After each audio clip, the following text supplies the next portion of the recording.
Fancy Sounds, music, radio, podcasts. Hey everyone, and welcome back to another episode of Dua Lipa at your service.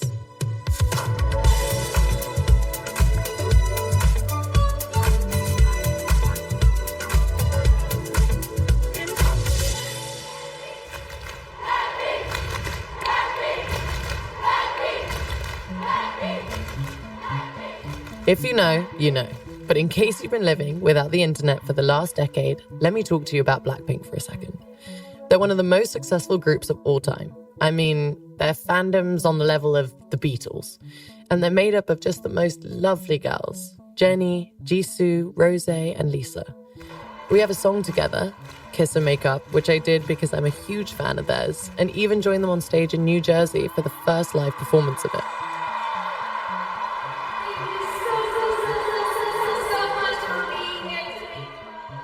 No amount of rehearsal could have prepared me for witnessing the passion and the power of a K-pop fandom live.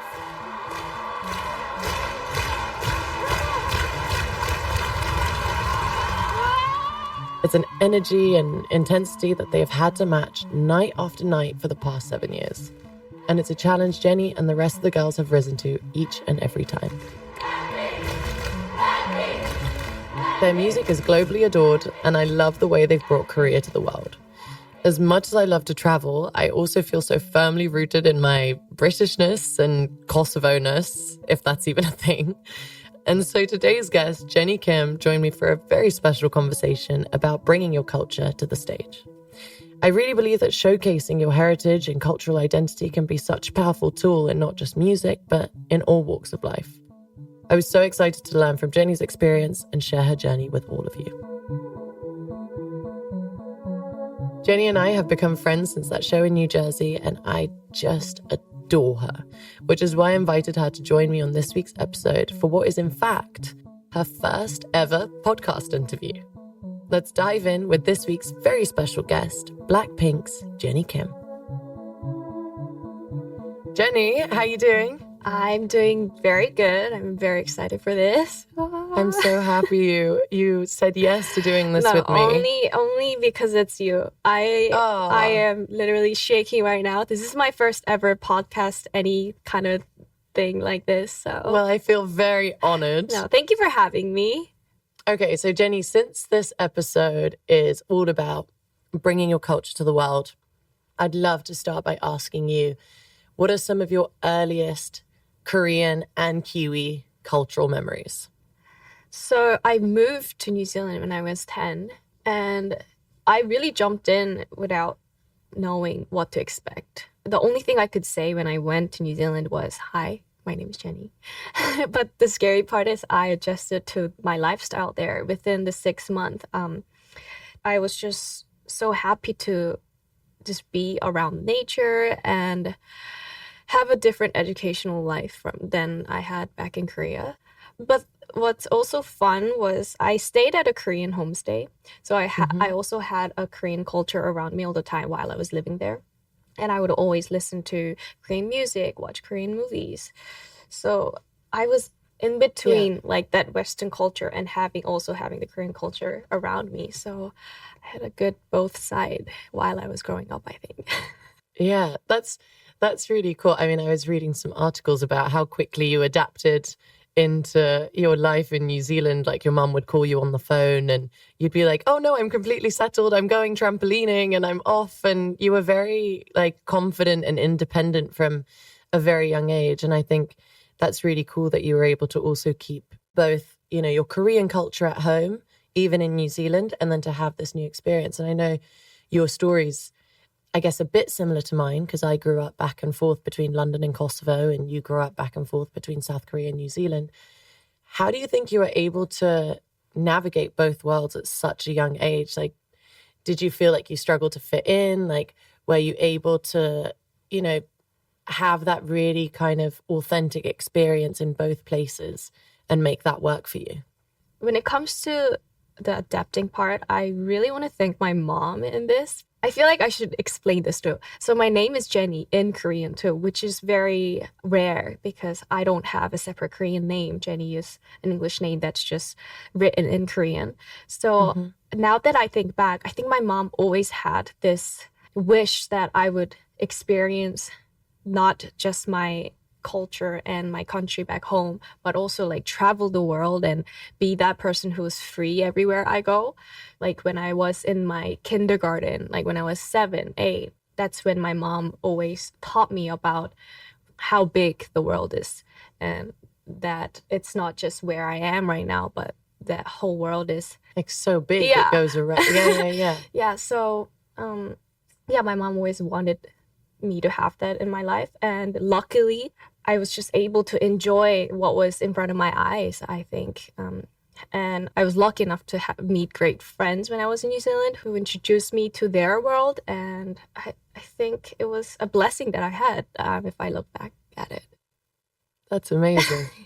That's really amazing. I mean, it's cool because I guess in some way your mum just kind of envisioned you having a life not just in Korea but all over the world. No, definitely. When do you feel yourself identifying more with one culture than the other when it comes to your, South Korean and New Zealander side? Like, you've obviously spent much more time in South Korea as an adult, but I wonder in which ways does like New Zealand come to the surface? Really, other than food, how I built my personality and how I see the world, I think my lifestyle back in New Zealand has based me to be who I am right now, and how I interact cool. with people and the way I adjust to like new environment. I think it's just the side of me that grew up in New Zealand always is the switch that I turn on when I meet new things, definitely. Yeah, I always tell people that I am like 50-50 with both cultures, but yeah, like when I meet you, I try to turn on my switch and yeah, be the girl who I was when I was like 12. That's so interesting. I mean, I know that for me, for example, my Albanian heritage is such a big part of my identity, and I lived there as well from the age of 11 to 15. So it's very similar. We have like a very parallel experience in some ways, but I also don't get to always show that side of me in my music. I'm influenced by so many other styles and genres of music. Can you tell me what being Korean means to you, and how are you able to translate that pride in your culture to the work that you get to do as part of BLACKPINK? To be honest, I think in the beginning of my career, I guess I had more of that New Zealand side of me where I'm like, let me go out there and then be a part of that world. But as I got into the business and as I got to learn more about myself and my country, because I was based in Korea while we were recording and in the studio and everything, I started to bring more of the Korean side and the Korean culture into my music and my career. Like they started merging together. And the biggest reason I jumped into this music path that I chose was me listening to Korean music when I was living in New Zealand. And I dreamt of bringing Korean music to bigger world, because I was also living in a world where I was in between the two cultures, and I saw it happen. Like I really wanted to see it happen in the future, and also I wanted to play the part because I feel like I was able to do that with the language barrier and with the lifestyle that I have lived in the past. What more would you like us to know about your culture and your country that you've not gotten to share with us yet? One thing that I love to tell people about what I do and like Korean culture and like especially the music industry is definitely the worth ethic that we have towards like, I mean, our job, everything. Yeah. And how we go through such a intense training phase in life to become, to actually just drop an album. That I've said this in a couple interviews, and I'm sure a lot of people know, but I spent 6 years before I put my first album out as BLACKPINK, just training to be who I am right now. And I think it's very common in Korea to have this big time of preparing what we might do in the future. That's amazing. I wanted to rewind back to the beginning of BLACKPINK, if you'll let me. And I'm so fascinated by the K-pop trainee system, which you just talked about. And I understand like it's a really regimented and rigorous training program where you learn a lot, not just about music and dance, but also about language and media and the way you present yourself to the world. And as you went through training, which is so much about polish and precision and perfection, how are you able to maintain your own identity throughout this?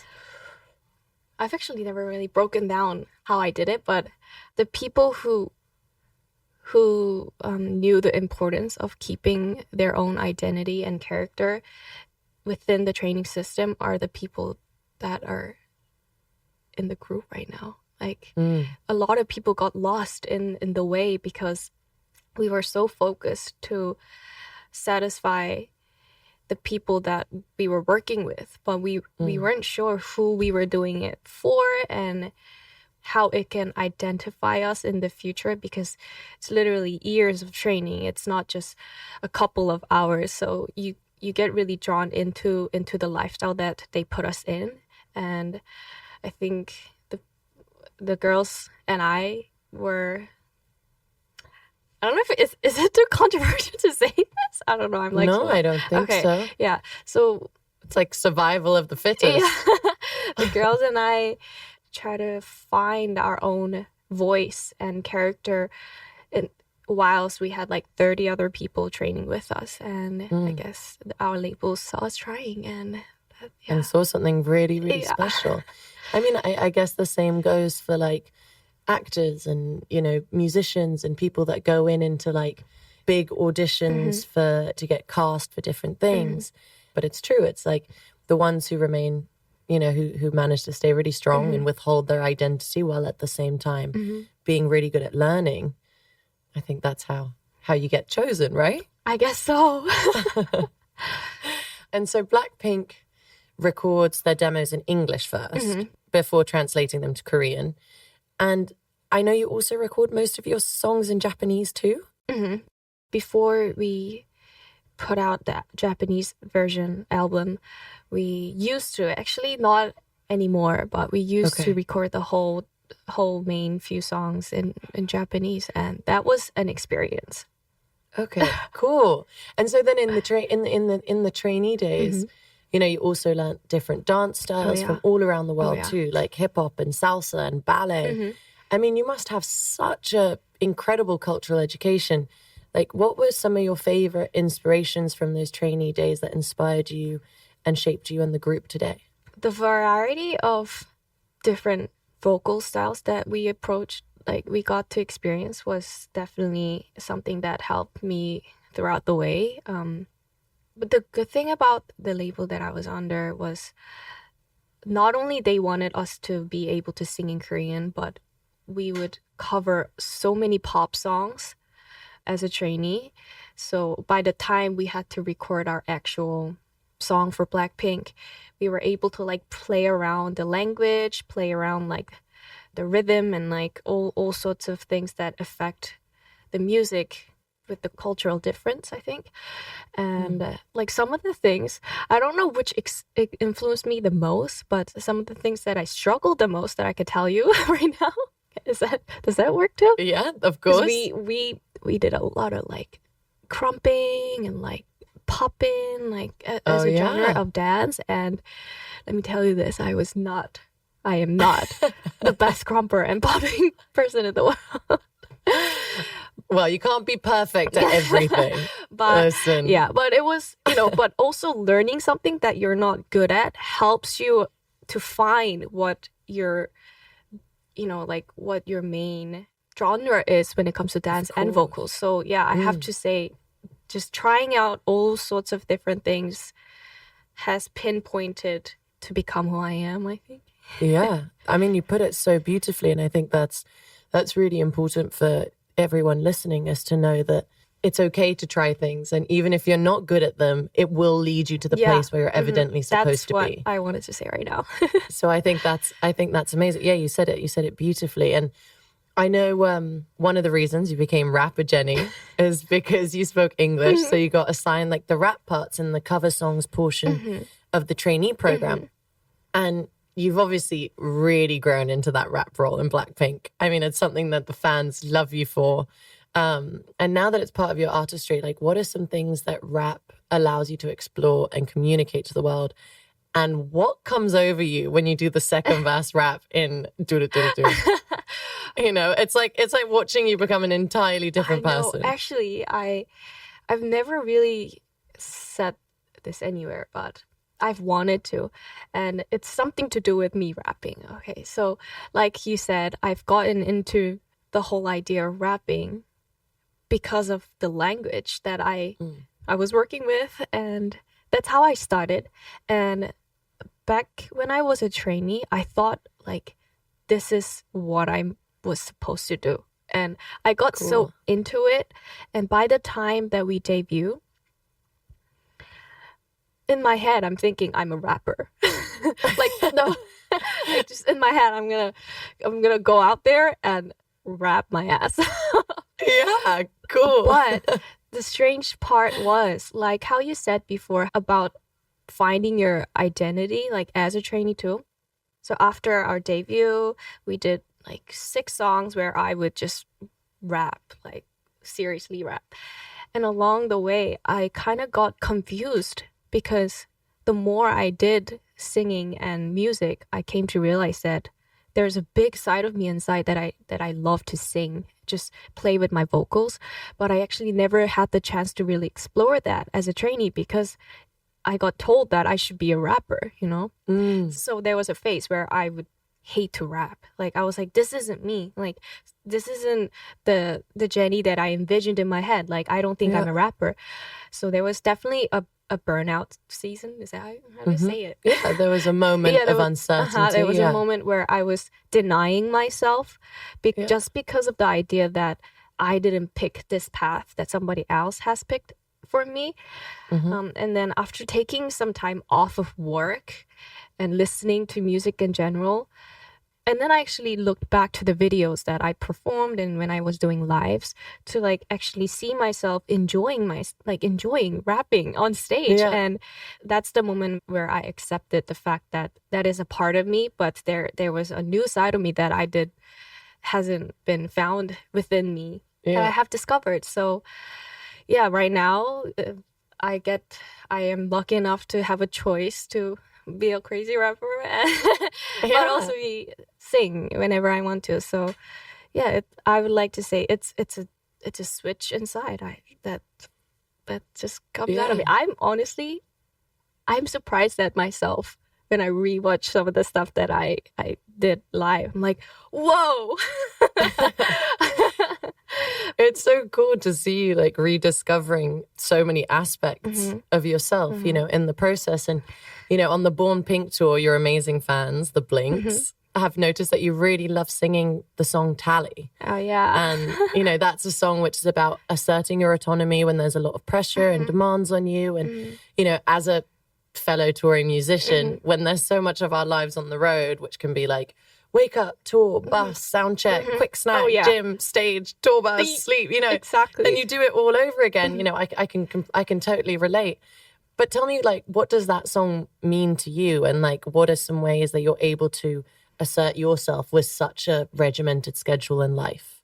Starting my career in Korea as a K-pop artist has restricted so many sides of me where it wasn't just allowed to be shown because I'm a K-pop idol.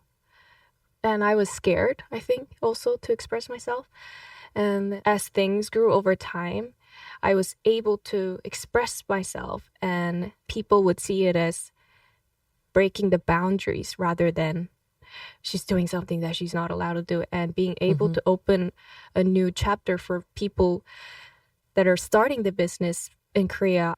That's when I realized I want to break more boundaries for people in my culture to understand that expressing yourself as however you want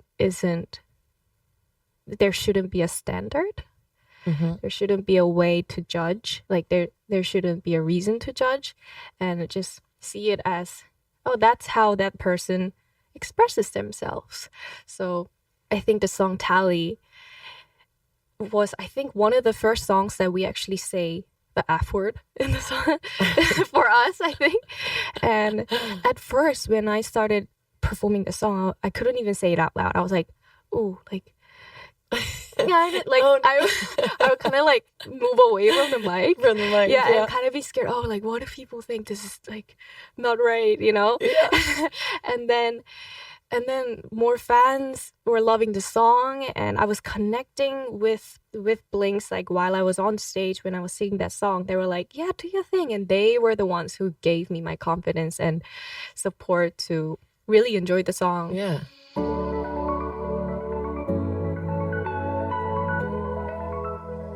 We'll be right back.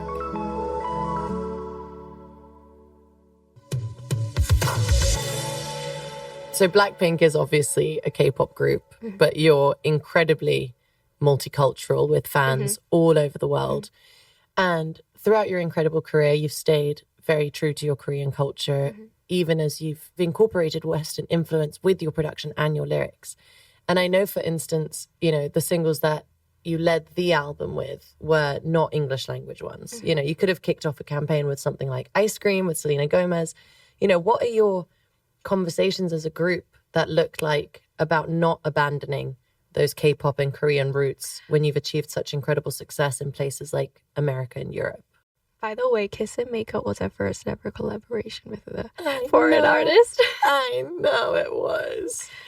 I know. I'm like sending you love. Yeah. that was a special moment for me. So our producer Teddy was actually an artist himself, who I think was a pioneer of the K-pop industry. Yeah. And because he knew as an artist it's important to keep who you are to yourself and express that through music, I think he taught us that it's important to bring ourselves. And to be honest, we also didn't expect BLACKPINK to grow so much globally so quickly, that our main focus was, let's bring what we have, the four of us we have, to the table. And that's really how it started. I love that. Okay, so BLACKPINK became the first K-pop group to ever headline Coachella this year. Now, I know, amazing. Now, walk me through like your feelings in that historic moment. Like, how did it feel to present your culture, your music, and your life's work to 250,000 people in person and millions more watching along at home? I mean, thousands of miles away from where you guys got your start. It was the most exciting and nerve-wracking thing that happened in our lives, definitely. And this happened in the middle of our tour, so that was also a big challenge that we had to get upon. But to me personally, the hardest part was because we've performed in Sahara tent 4 years ago. I had an idea of what Coachella was now, because back then, 4 years ago, I was like, I guess it's a festival where, you know, people just rock up, and if you like your music, they'll just, you know, dance along with you. That's where I was at. And then with 4 years headlining, like, I couldn't believe it at first. Like, I had to sit down with the girls and be like, guys, this is happening. We were watching Ariana Grande, who was headlining when we performed, and then now we're here. We're doing this. It's amazing. It's crazy, but also because I knew what to expect a little bit, I was under so much pressure. I think it was my first time crying just as soon as I was off of stage. Like, first week, as soon as we walked out of stage, I was just like burst in tears. So it was so emotional. Like, I was so proud, and the hard work that we put on, and just the overwhelming feeling that we got from the crowd. Of course. It was just a lot of emotions. A lot of emotions. It's amazing. Like you said, like that the trajectory is crazy and amazing. And, you know, like you said, even in 4 years' time from Sahara stage to the main stage, you guys have been working your ass off. And it's very impressive to see. Actually, we were so grateful, honestly. We really knew what it meant just to be four girls who were from different worlds to get together in a group. And then after years of doing what we love, we end up being on the stage where we dreamt of it. We watched growing up. We fantasized being on that stage. Yeah, so it was a really, really a dream come true situation for all of us, I think. And it was really exciting, actually, because we really brought the Korean culture into our stage this time. And we were so proud of it and happy about it. Just to give you a little explanation, we did the set was a Korean architect roof design that we had called Hanok. But that was the main set that we have. And then we started our whole set list with wearing a traditional Korean dress called hanbok. It was a very short moment, but we really wanted to bring that Korean culture onto the stage, especially Coachella, because we knew like how big it is to start from where we are and then bring that to in front of, I don't even know how many people. I'm really bad with numbers, but yeah. But I mean, it's amazing. It's really exciting to see it all happen for you guys. And I mean, with the Born Pink tour wrapping up later this year, like I want to ask you about one of my favorite things to watch, which is videos of BLACKPINK sound checks. Because the four of you just get to joke around and enjoy each other's company without the pressures of like the actual show to stress you out. Like, can you take me into that moment and tell me what those moments are like with your bandmates? So, like at the beginning of our tour, going to soundcheck every day felt like a lot of work because, you know, it means earlier glam time, or, you know, earlier wake up time. But then I realized how important and fun it is because it wakes you up before the actual show. Like it lets your energy like connect with the fans that are coming. And the more and more sound checks that we did, we just, like you said, we just started having so much fun because we got to sing the songs that weren't on the set list and just show the actual side of BLACKPINK before we were BLACKPINKed out. Before you're BLACKPINKed out, exactly. Yeah, and luckily our fans are really happy to see us be crazy and just teenage girls. So yeah, it's really fun. Yeah, I mean, all these years later, like, what do you still enjoy about each other and what are you still learning from each other? So during COVID, we had a lot of solo stuff happening in our lives. And I think seeing each member do their solo stuff has taught me a lot of things and gave me more ways to respect them as an artist. Definitely, because we always have to negotiate how we want to do things as a group, but to see each one of us decide for ourselves and make decisions on ourselves was really fun and interesting, I think. And you were the first member of BLACKPINK to go solo. And, you know, I said I was going to get back to this. You've been doing some really stunning modeling in the recent years, and now you're branching into acting with the HBO series, The Idol, which you're starring in under the name Jennie Ruby Jane. What are these new experiences teaching you, and why did you feel like now was the time to start branching out as Jennie Ruby Jane as opposed to Jennie from BLACKPINK? I think acting was definitely one of the things that I've wanted to explore, but when I do something, when I decide to really go for it, I know I need to do it right. And first of all, I wanted the new acting part of my life to be authentic rather than just me trying to grab any opportunities that came to me. I really was being patient with my first ever acting job, which means when I was spending some time in LA last year, and I actually got to meet Sam in person, and I got to talk to him, and he talked me through the role that he envisioned for me and everything. And I think it moved my heart. Like it told that meeting with Sam and talking to him in person And it all happened really out of the blue. Like, I got a text one day, like, oh, are you free next Tuesday? You know, like, it happened so casually, like, without anticipating the actual job.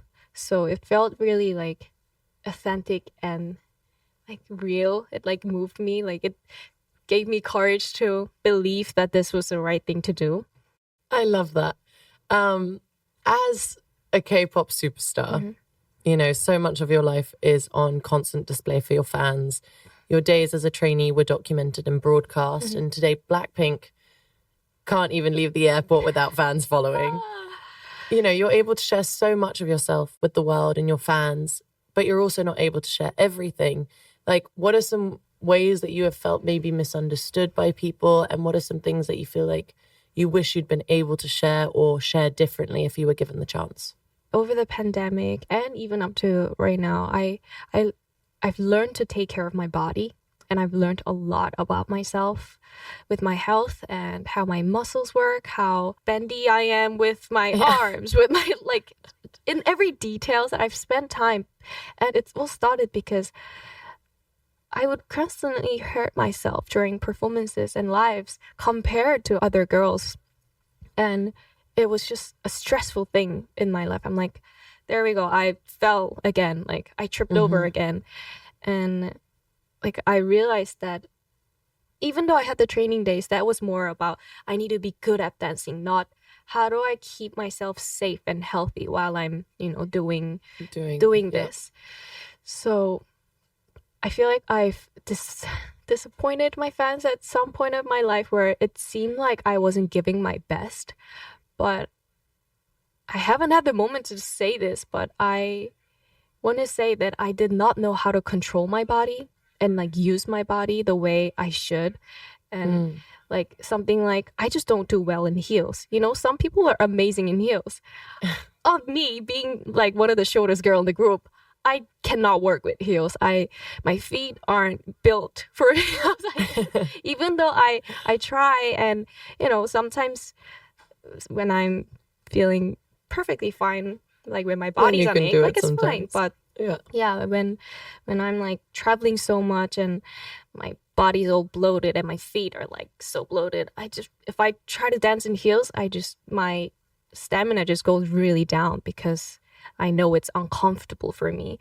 So yeah, stuff like that. I've wanted to not come clean, but wanted to share with my fans that I'm still at a point where I'm learning about myself, if anything. So yeah, let me be the person to share me, like, from now on. And yeah, that's beautiful. I think that's important. I think you know, the experience of also just, like, traveling and performing and also figuring yourself out while you're also in the public eye can be a little bit scary. And so not everybody really knows what happens behind the scenes. So I think that's really nice of you to share those moments, because you're human as well. And you're learning and figuring out, like you say, your body. But I'm glad that you're getting to a point where you're really kind of learning about what you need. I mean, I'm the same. I'm like, I realized how much I needed to be in rehearsal and keep my body strong with, like, yoga and Pilates and, like, eat really healthy and keep my mindset really healthy so I'm able to perform. And that's all the other work that goes on behind the scenes to be able to put on the best show. But I assure you, you're doing a really good job and you're not letting anybody down whatsoever. Thank you. How would you describe your identity apart from BLACKPINK? You know, who is Jennie when you're not thinking about making or performing music, you know? What is that other side of you? I think, honestly, I'm a nerd. Is that bad to say? Like, no.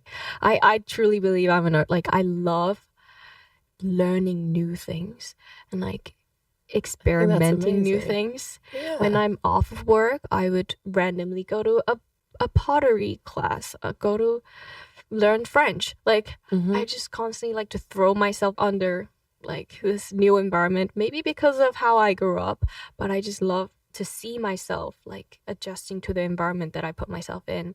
I completely relate to that. I feel like it's so important to be so curious and constantly learn new things. I mean, I'm constantly trying to, like, learn new things and keep myself interested and go to the theater and listen to different music and read books and constantly keep myself going. And I think maybe it is something about being thrown into different experiences very young that kind of pushes you in that direction, which is really cool.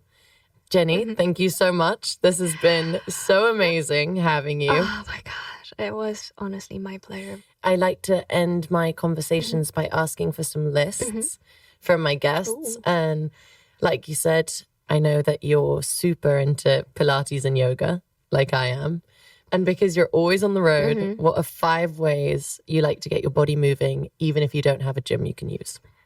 I feel like I'm a little lazy when I'm actually on tour. Like it's hard to get my like exercise, but just taking a walk, have a yoga mat in the room, and like what I do is like I would wake up in the morning, just play some really nice calm music, stretch, and like meditate. And I'm more on that side of taking care of the body when I'm on tour. So yeah. I didn't give you 5 lists, but go for a walk. Go for a walk. Well, you said keep a yoga mat in the room and meditate. Meditate and use stairs. Yeah, take the stairs. Always a good one. And yeah, I would say 4 things, if that's okay. Of course, 4 things is perfect. We'll take it. Jennie, thank you so much. Oh, thank you for having me. Thank you for your time. I appreciate you making time to do this with me. Of course. And anything for Dua. Oh, love you. Love you. Thank you. Love you. Talk to you soon. Bye, babe. Isn't she the sweetest? And what a treat to host her first ever podcast appearance. I love her and the other BLACKPINK girls so much, and it felt really special to hear more about her culture and the ways she's been able to share that with the world. I hope the episode resonated with you the way it did with me. For some extra content from Jennie, be sure to visit service95.com for an exclusive list of her favourite ways to spend a weekend in Seoul. I've already added them all to my list for the next time I'm lucky enough to visit South Korea. See you next week for another episode of At Your Service. Thanks again for listening.